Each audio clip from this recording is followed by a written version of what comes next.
What's up, everyone? It's Duke here from Sportsgamerz.com, and today I want to give y'all a free nasty blitz from Nickel Normal. Actually, Nickel Blitz 2, one of the most popular blitzes in recent years. I feel like it's very good this year.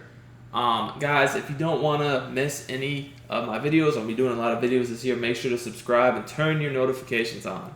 Now, this blitz is it's from Nickel Normal. I run it from the Giants defensive playbook. But, you definitely can run it from others. I like the Giants because it has nickel, normal, 3-5, and it's got 3-4. Anyways, this is a really good blitz. It's from the Giants playbook, and it's actually a sample from our Madden 20 Ultimate Defensive Guide that is out, ready for purchase. We got the best heat in the game. We got lockdown run defense. We're going to show you how to stop the stretches and the arm bar and everything people are doing a lot running the ball now. I can hit those in the backfield, no problem. I got blitzes that are able to beat max protect. I got a simple setup, so it's not like you have to do a lot of adjustments. And I show you how to scheme everything. I show you how to use the abilities on defense to your best advantage. Definitely a lot of great content, so check that out. But anyways, all that said, let's look at this blitz. So personnel-wise, we're going to be blitzing the nickel a lot, so make sure you have a fast DB in the slot. I'm going to use the linebacker mostly on the right, so make sure he's sort of fast. And also this D end on the right of screen will come free too, because it's gonna be a 6-man blitz, so that if they block, slide, protect, ID, whatever the case may be, we still get pressure. Put someone fast there. Obviously with the Bears we got Khalil Mack, so that works out just great. But yeah, I want to show this blitz against a couple different looks and show you all how exactly it works. So let's actually show it against under center first, and then I'll show it against shotgun. So alright, we're going to we'll show first no one blocking, and then we'll start blocking people. So the setup is really simple. You just press, pinch your D-line, crash your D-line down, and then also pinch your linebackers. Alright, so they should be pretty much like this. Make sure your D-line is definitely crashed down though. And once I do that, I contain. Now, you want to have the nickel back on the contain, so against certain formations, he might not already be on the contain. Like against compressed formations, he's going to be pretty close to the DN, which is what you want. So he'll be on the contain. Against certain formations, he'll be like out here in the slot, and he won't be in the contain. He'll be blitzing. So when you see this, you just need to move him in a couple, so he's kind of like a yard from the DN, so he's actually on the contain. We're also going to globally blitz our linebackers because we are blitzing 6 here, so we make sure you get pressure even with extra blocking. We get multiple guys free. And I like to kind of hover in this gap on the right. Now, being it's cover 2, we can change up the coverage if we want. But normally, the coverage is weak over the middle. So if I see routes developing over the middle, I need to jump those myself. Now, what I'm going to do at the snap is I'm kind of just going to let the guy stay in the gap, take a step forward even, maybe one. But I'm going to drop back in coverage. I'm not actually blitzing. I just put him on the blitz assignment because that confuses the whole line. And what happens is they look at me, and then they will let the D end over there just run right by. So this is kind of how it looks. Just like that. You see 2 guys were at the quarterback's neck, ready to sack him. And I would say not all blitzes are created equal in terms of the speed they get to the quarterback. This blitz is extremely fast in getting to the quarterback, especially if you have a fast D end and nickel back, because they're coming directly at the quarterback from the line of scrimmage. They're not a couple yards off the line of scrimmage, and they're not like having looping angles. They're coming straight at your neck from the line of scrimmage. All right, so it's going to be very fast if we just look at it in full speed. 1 Mississippi, 2 Mississippi, you're getting sacked. And you can see what I meant with my user.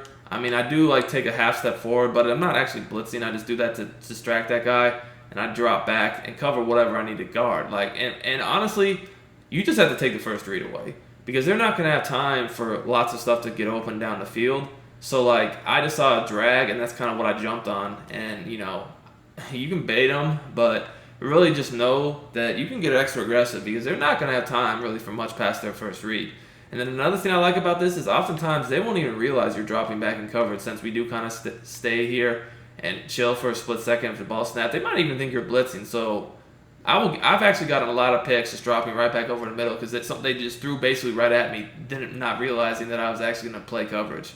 So that is another nice thing about the way this blitz works. But look at this, screaming. Another thing I would say is if you know they're going to pass the ball, I would pass them because that definitely makes the blitz better in my opinion. But now we're going to block somebody, and then I'll move on to shotgun and show some different formations. So same setup, just press, Pinch D-line and linebackers, blitz your linebackers, crash your D-line down.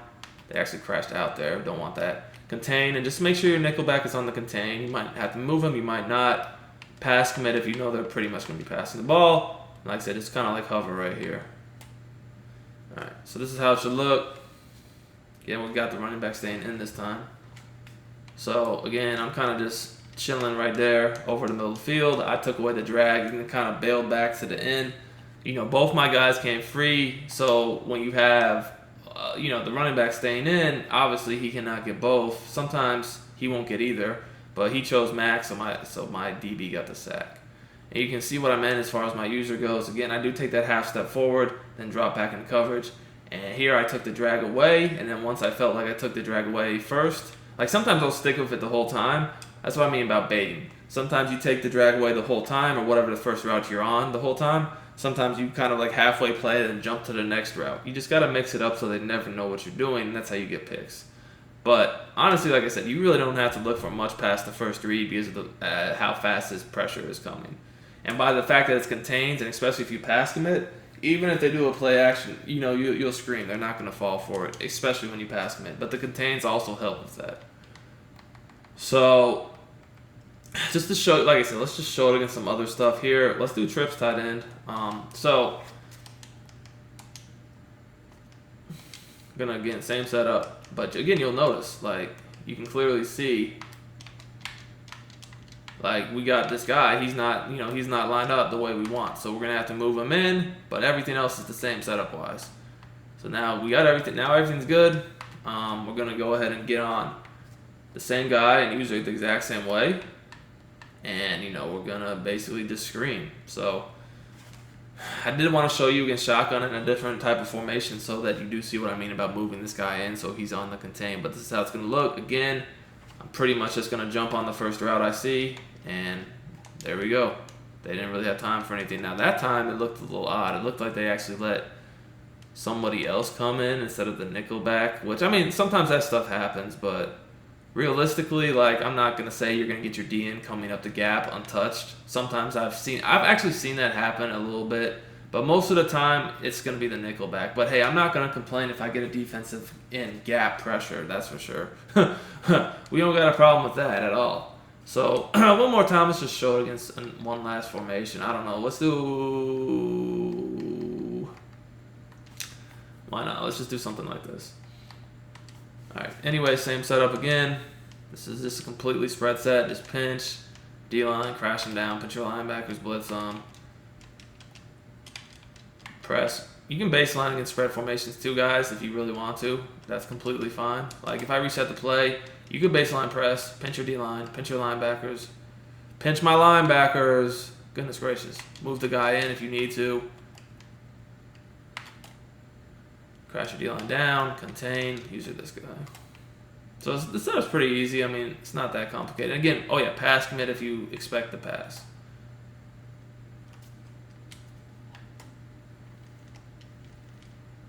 And honestly, it looked like once again they let the D end on the left come through the gap instead of the DB. That's pretty rare. Like, that hardly ever happens. I'm actually surprised they let the D end come free, and this time he actually came around the corner instead of the B gap. But in any case, they basically decided to let him come free and block the nickelback. That rarely happens, but it's actually happened twice in a row. We can just chalk that up to fluke more than anything, because when I'm in a game, if I run the splits 10 times, I would say the nickelback comes free like 9, if not 10 out of 10. So, you know, but we did, again, get both of the DNs free. Mac obviously got there first, and we got the sack. So, again, what I did here, user-wise, is I kind of took the tight end away at first, got underneath him, and then I saw this other guy breaking over the middle, so I went back more towards his area. But, I mean, again, I know that this pressure's coming really fast, so I don't really have to, like, really trip.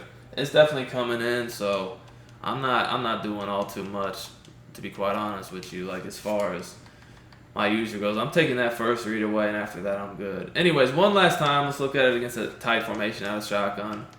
So, and then we'll be good. But I did just want to give a few different examples formation-wise so y'all could see how it works. So again, same exact setup. Like, it's literally the same thing. It's just, you gotta recognize if that nickelback's already where it needs to be, or if we have to move him ourselves. That's all. That's literally all it is. And I accidentally ran commit there. But the blitz was so fast that even though I ran commit, it didn't matter. So yeah, you definitely don't want to run commit, so kind of like ignore that. That was kind of absurd, but screamed just as fast as usual, so it didn't really make a difference. But let's make sure we don't run commit. Yeah, because you definitely don't want that. It's like I pass committed, but somehow it's registered as a run commit. I don't know how that works, but hey. And guys, I don't know what y'all think. Should they have changed the pre-play controls on defense? Honestly, I think that was kind of stupid. I don't see any need for that, but it is what it is, so we gotta get used to them. Anyway, again, you can see a complete screamer. Got 2 free, so y'all can see, I mean, it's very consistent. I mean, it's worked every time in this video. Yes, once or twice I had the DN come instead of the nickel back, but it really doesn't matter as long as one of them comes. You've seen it work under center. You've seen it work against different types of shotgun sets, tights, trips, spread. You've seen it work blocked running back, not blocked running back. So, I mean, like I said, like they can do their slide protect, lock running back ID, whatever they want to do. That's not going to stop the pressure because we got 2 guys coming.